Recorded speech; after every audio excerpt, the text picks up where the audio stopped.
Olá, seja bem-vindo, seja bem-vinda a mais um conto. Antes da história, quero pedir duas coisas. A primeira, que você se inscreva no canal. É de graça. A segunda é que eu tenho um Apoia-se. Vou deixar o link na descrição e no primeiro comentário fixado. Se puder me ajudar, eu agradeço. Então, boa história.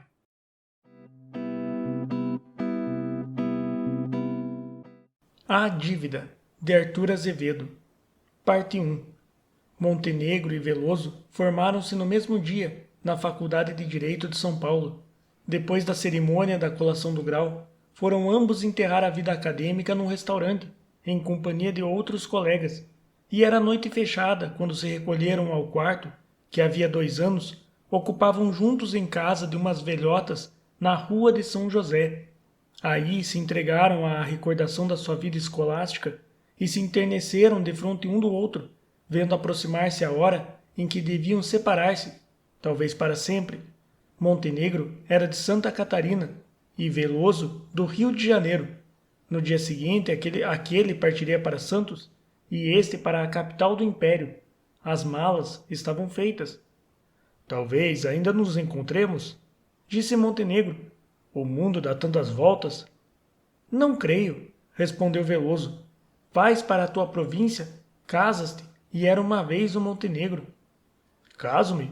Aí vens tu, bem conhece as minhas ideias a respeito do casamento, ideias que são, aliás, as mesmas que tu professas. Afianço-te que hei de morrer solteiro. Isso dizem todos. Veloso, tu conheces-me há muito tempo, já deves estar farto de saber que quando eu digo. Pois sim, mas há de ser difícil que em Santa Catarina te possas livrar do conjugo vobis. Na província ninguém toma a sério um advogado solteiro. Enganas-te. Os médicos sim, os médicos é quem deve ser casados. Não me engano tal. Na província, o homem solteiro, seja qual for a posição que ocupe, só é bem recebido nas casas em que haja moças casadeiras. Quem te meteu essa caraminhola na cabeça? Se fosses como eu para a corte, acredito que nunca te casasses. Mas vai para o desterro. Estás aqui, estás com uma ninhada de filhos. Queres fazer uma aposta? Como assim? O primeiro de nós que se casar pagará ao outro. Quanto? Vê tu lá. Deve ser uma quantia gorda. 1 conto de réis. Upa, 1 conto de réis não é dinheiro. É preciso que a aposta seja de 20 contos, pelo menos. Ô Veloso, tu estás doido? Onde nós vamos arranjar 20 contos de réis? O diabo nos leve se aqueles canudos não nos enriquecerem. Está dito. Aceito. Mas olha que é sério, hein? Muito sério. Vai preparando papel e tinta enquanto vou comprar 2 estampilhas. Sim, senhor. Quero o preto no branco. Há de ser uma obrigação recíproca, passada com todos os Fs e Rs. Veloso saiu e logo voltou com as estampilhas. Senta-te e escreve o que eu vou te ditar. Montenegro sentou-se, tomou a pena, mergulhou-a no tinteiro e disse: Pronto. Eis o que o outro ditou e ele escreveu. Devo ao bacharel Jaime Veloso a quantia de 20 contos de réis que lhe pagarei no dia do meu casamento, oferecendo como fiança desse pagamento, além da presente declaração, a minha palavra de honra. Agora eu, disse Veloso sentando-se. Devo ao bacharel Gustavo Montenegro a quantia de 20 contos de réis e etc. As declarações foram estampilhadas, datadas e assinadas, ficando cada um com a sua. No dia seguinte, Montenegro embarcava em Santos e seguia para o sul, enquanto Veloso, arrebatado pelo trem de ferro, se aproximava da corte. Parte 2. Montenegro ficou apenas 3 anos em Santa Catarina, que lhe pareceu um campo demasiado estreito para as suas aspirações. Foi também para a corte, onde o conselheiro Brito, velho e conhecido advogado, amigo da família dele, paternalmente se ofereceu para encaminhá-lo, oferecendo-lhe um lugar no seu escritório. Chegado ao Rio de Janeiro, o catarinense desde logo procurou seu companheiro de estudos e não encontrou da parte deste o afetuoso acolhimento que esperava. Veloso estava outro. Em 3 anos transformara-se completamente. Montenegro veio achá-lo satisfeito e feliz, com muitas relações no comércio, encarregado de causas importantes, morando numa bela casa, frequentando a alta sociedade, gastando à larga. O catarinense, que tinha uma alma grande, sinceramente estimou que a sorte, com tanta liberdade, houvesse favorecido seu amigo. Ficou, porém, deveras magoado pela maneira fria e pelo mal disfarçado ar de proteção com que foi recebido. Veloso não se demorou muito em falar-lhe da aposta de São Paulo. Olha que aquilo está de pé. Certamente a nossa palavra de honra está empenhada. Se te casas, não te perdoo a dívida. Nem eu a ti. Os dois bacharéis separaram-se friamente. Veloso não pagou a visita a Montenegro e Montenegro nunca mais visitou Veloso. Encontravam-se às vezes, fortuitamente na rua, nos bondes, nos tribunais, nos teatros, e Veloso perguntava infalivelmente a Montenegro: Então, ainda não és noivo? Não. Que diabo! Estou morto por entrar naqueles 20 contos. Parte 3. Um dia, Montenegro foi convidado para jantar em casa do conselheiro Brito. Não podia faltar, porque fazia anos o seu venerando protetor, mestre e amigo. Lá foi e encontrou a casa cheia de gente. Passeando os olhos pelas pessoas que se achavam na sala, causou-lhe rápida e agradabilíssima impressão uma bonita moça que, pela elegância do vestuário e pela vivacidade da fisionomia, se destacava num grupo de senhoras. Era a primeira vez que Montenegro descobria no mundo um real físico de mulher correspondendo pouco mais ou menos ao ideal que formara. Não há mulher, por mais inexperiente, a quem escapem os olhares interessados de um homem. A moça imediatamente percebeu a impressão que produzira e, ou fosse que por seu turno simpatizasse com Montenegro, ou fosse pelo desejo vaidoso de transformar em labareda a fagulha que faiscaram seus olhos, o caso é que se deixou vencer pela insistência com que o bacharel a encarava e esboçou um desses indefiníveis sorrisos que nas batalhas do amor equivalem a uma capitulação. O acordo tácito e imprevisto daquelas duas simpatias foi celebrado com tanta rapidez que Montenegro, completamente hóspede na arte de namorar, chegou a perguntar a si mesmo se não era tudo aquilo o efeito de uma alucinação. O namoro foi interrompido pela esposa do conselheiro Brito, que entrou na sala e cortou o fio a todas as conversas, dizendo: Vamos jantar. À mesa, por uma coincidência que não qualificarei de notável, colocaram Montenegro ao lado da moça. Escusado é dizer que ainda não tinham acabado a sopa, e já os dois namorados conversavam um com o outro como se de muito se conhecessem. Na altura do assado, Montenegro acabava de ouvir a autobiografia desenvolvida e completa da sua fascinadora vizinha. Chamava-se Laurentina, mas todas as pessoas do seu conhecimento a tratavam por Lalá, gracioso diminutivo com que desde pequenina lhe haviam desfigurado o nome. Era órfã de pai e mãe, vivia com uma irmã de seu pai, senhora bastante idosa e bastante magra, que estava sentada do outro lado da mesa, cravando na sobrinha os olhares penetrantes e indagadores. Os pais não lhe deixaram absolutamente nada, além da esmeradíssima educação que lhe deram. Mas a tia, que generosamente a acolheu em sua casa, tinha, graças a Deus, alguma coisa, pouca, o necessário para viverem ambas sem recorrer ao auxílio de estranhos nem de parentes. Para não ser muito pesada à tia, Lalá ganhava algum dinheiro dando lições de piano e canto em casas particulares. Eram os seus alfinetes. Fui educada um pouco à americana, acrescentou. Saio sozinha à rua sem receio de que me faltem ao respeito e sou o homem lá de casa.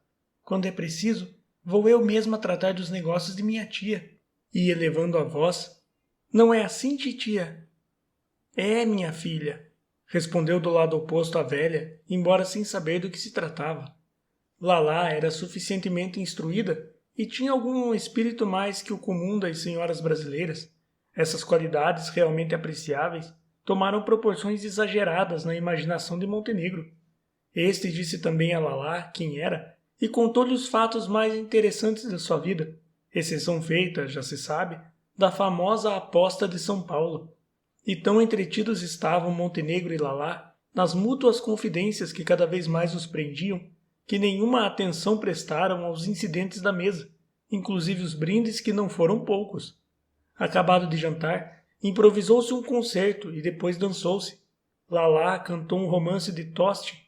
Cantou mal, com pouca voz, sem nenhuma expressão, e a Montenegro pareceu aquilo non plus ultra da cantoria.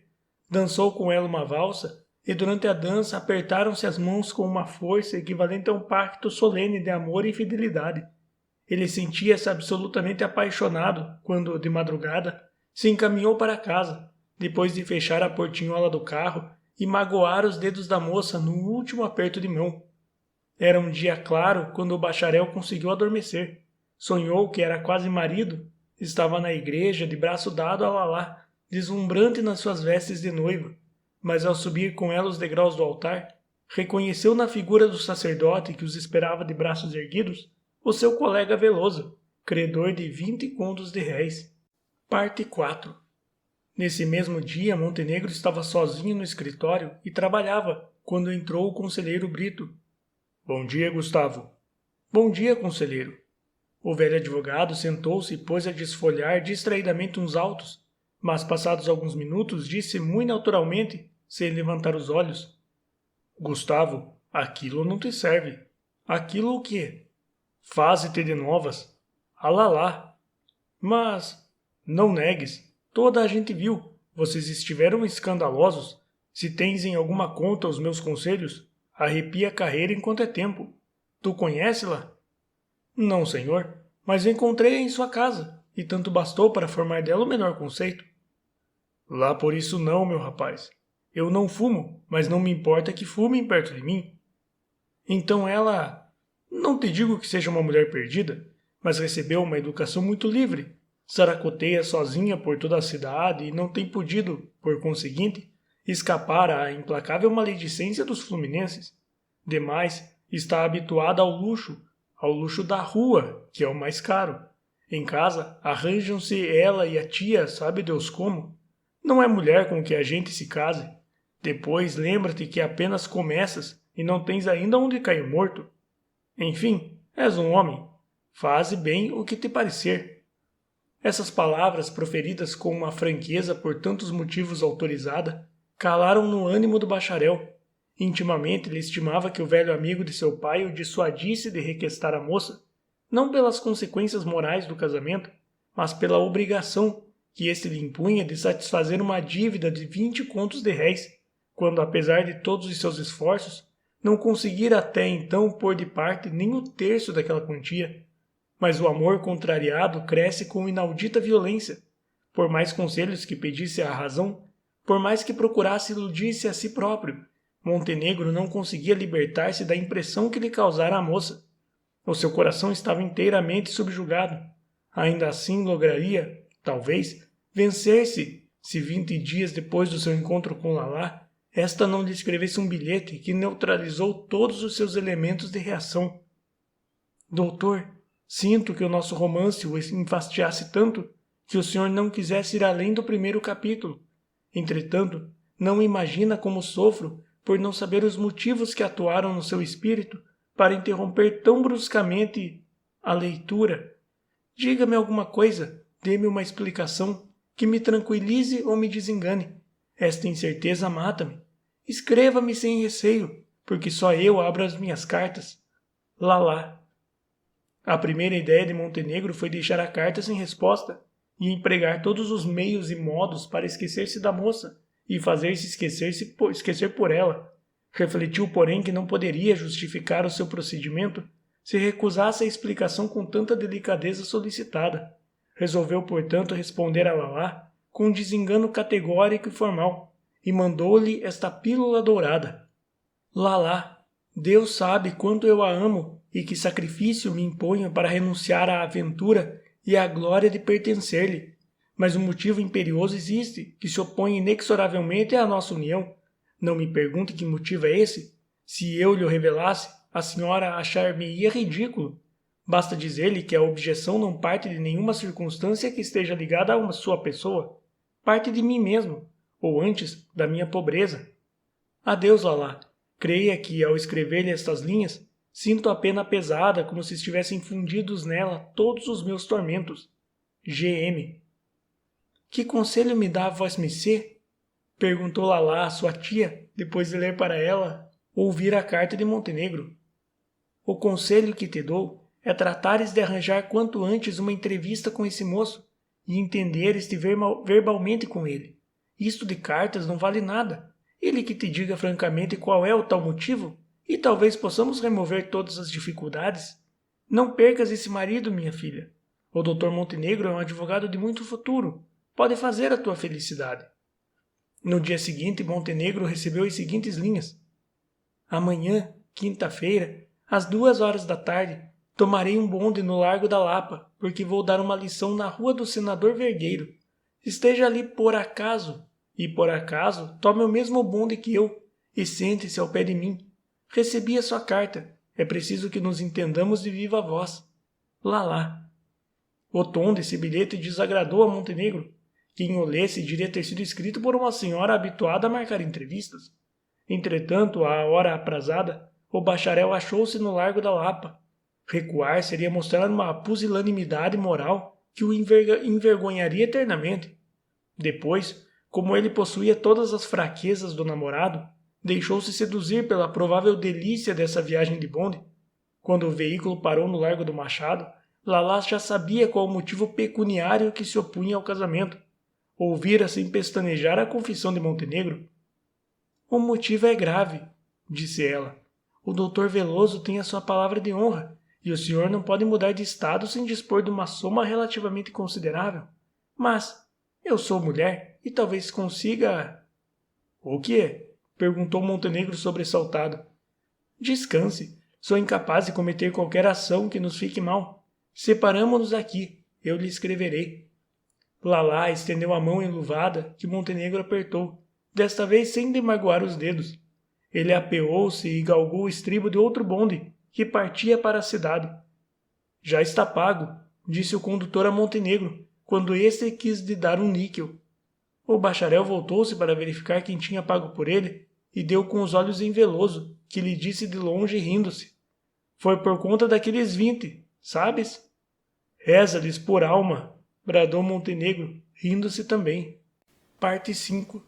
Essa reza-lhes por alma queria dizer que Montenegro voltara desencantado do seu passeio de bonde. Lalá parecia-lhe outra, mais desenvolta, mais americana, completamente despida do melindroso recato, que é o mais precioso requisito da mulher virgem. Ele deixou-se convencer de que a moça, depois de ouvir a exposição franca e leal das suas condições de insolvabilidade, desistira mentalmente de considerá-lo um noivo possível, dizendo por dizer aquelas palavras, talvez eu consiga, palavras à toa, trazidas ali apenas para fornecer o ponto final a um diálogo que se ia tornando penoso e ridículo. Montenegro fez ciente do seu desencanto ao conselheiro Brito, que lhe deu parabéns, e daí por diante só se lembrou de Lalá como de uma bonita mulher, de quem faria com muito prazer sua amante, mas nunca sua esposa. Desaparecera completamente aquele doce enlevo causado pela primeira impressão. O reza-lhes por alma saiu-lhe dos lábios com a impetuosidade de um grito da consciência. A desilusão foi tão pronta como pronto havia sido o encanto. Fogo de palha. Parte 6. Entretanto, mal sabia Montenegro que Lalá concebera um plano extravagante e o punha em prática enquanto ele, tranquilo e despreocupado, imaginava que ela o houvesse posto à margem. Depois de aconselhar-se com a tia, que não primava pelo bom senso, a professora de piano e canto encheu-se de decisão e coragem. Foi ter com o Dr. Veloso no seu escritório e disse-lhe que desejava dar-lhe 2 palavras em particular. A beleza de Lalá deslumbrou o advogado e, como este era extremamente vaidoso, viu logo ali uma conquista amorosa em perspectiva. Tenha a bondade de entrar nesse gabinete, minha senhora. Lalá entrou, sentou-se num divã e contou ao Dr. Veloso toda a sua vida, repetindo palavra por palavra o que dissera a Montenegro durante o jantar do conselheiro Brito. Admirado de tanta loquacidade e de tanto espírito, Veloso perguntou-lhe, terminada a história, em que poderia servi-la. Sou amada por um homem que é digno de mim, e o nosso casamento depende exclusivamente do doutor. De mim? A minha ventura está nas suas mãos. Custa-lhe apenas 20 contos de réis. Não quero crer que o doutor se negue a pagar por essa miserável quantia a felicidade de uma órfã. Não compreendo. Compreenderá quando eu lhe disser que o homem por quem sou amada é o seu amigo e colega, Dr. Gustavo Montenegro. Ha, ha, ha! Escusado é dizer que ele ignora absolutamente a resolução que tomei de vir falar-lhe. Não acredito. Qual é a sua resposta? Minha senhora, balbuciou Veloso sorrindo, eu tenho algum dinheiro. Tenho, mas perder assim 20 contos de réis... Recusa? Não, não recuso, mas peço algum tempo para refletir. Depois de amanhã venha buscar a resposta. A conversação continuou por algum tempo, e Veloso começou a sentir pela moça a mesmíssima impressão que ela causara a Montenegro. Lalá notou o efeito que produzia e pôs em distribuição todos os seus diabólicos artifícios de mulher astuta e avisada. Feliz Gustavo. Feliz. Por quê? É amado. Oh, não vá agora supor que ele me inspirasse uma paixão desenfreada. Ah, é um marido que me convém, isso é, mas se o doutor não abrir mão da dívida e ele não se puder casar, não creia que eu me suicide. Ouvindo esta frase, Veloso adiantou-se tanto, que 2 dias depois, quando Lalá foi saber a resposta, ele recebeu-a com estas palavras. Não, se eu abrisse mão dos 20 contos, ele seria seu marido e eu tenho ciúmes. No dia seguinte, ele era apresentado à tia, manejo aconselhado pela própria velha. Este é rico, mais bonito e até mais inteligente que o outro. Não o deixe escapar, minha filha.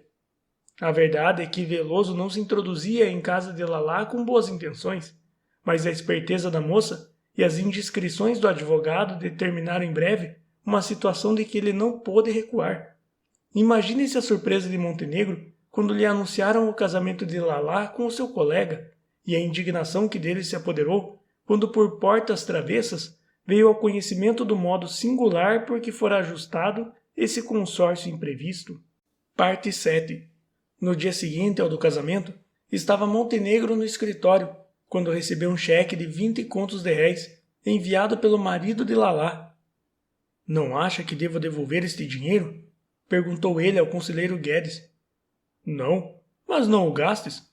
Afianço de que terás ocasião mais oportuna para devolvê-lo. E assim foi. A lua de mel não durou 2 meses. Os 2 esposos desavieram-se e logo se separaram judicialmente. Ele voltou à vida de solteiro e ela tornou para a casa da tia. Um dia Montenegro encontrou-a num armarinho da Rua do Ouvidor, e tais coisas lhe disse a moça, tais protestos fez e tão arrependida se mostrou de o haver trocado pelo outro, que 2 dias depois ela entrava furtivamente em casa dele. Nesse mesmo dia, o desleal Veloso recebeu uma cartinha concebida nos seguintes termos. Doutor Veloso, devolvo-lhe intacto o incluso cheque de 20 contos de réis, porque a dívida que ele representa é uma estudanta imoral, sem nenhum valor jurídico. Gustavo Montenegro.